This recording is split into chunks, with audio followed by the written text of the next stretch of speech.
Okay, the last activity, or activity 8 in lab 11, is going over the ribs. We could ask you questions about the ribs in one of two ways. We could have an individual rib laying out. You wouldn't need to know which number rib or if it's true or false if it's out like this. Or we could ask you put together in the skeleton right here. So what you need to identify in the skeletal system is which ones are true ribs, which ones are false ribs, and which ones are floating ribs.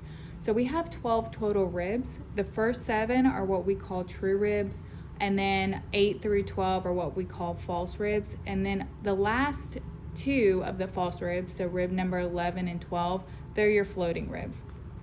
So beginning right here, we can count down and say, this is our first rib, second rib, third, fourth, fifth, sixth, seventh. So this is all true ribs. Why do we call them true ribs?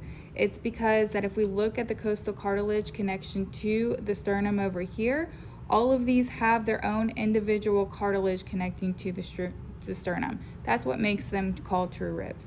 If we move past that to one of the false ribs, yes, they still are connected to costal cartilage, but they don't make their individual cartilage in connection to the manubrium. They kind of merge into one cartilage right here that comes in and connects. So that's why 8 through 12 we call false ribs, is because they're not directly connected to the sternum itself. So I told you 11 and 12 of the false ribs, or of the ribs, are floating ribs. They're called floating because I don't know if you can see down here. They're not connected at all to the sternum at all. So again, 1 through 7 would be your true ribs because they each have an individual costal cartilage connection. 8 through 12 are what we call false ribs, and then the last 2 of the false ribs, number 11 and 12, would be your floating ribs, which you might be able to see in the back there. Other things you have to do is just identify 4 general bone markings. It doesn't matter on which rib, they pretty much have all the same bone markings. So if this is our rib right here, this area right here would be considered the head of the rib. And then we have what's called the rib tubercle, which is just a process that's kind of sticking out, or a bump at the bottom over here.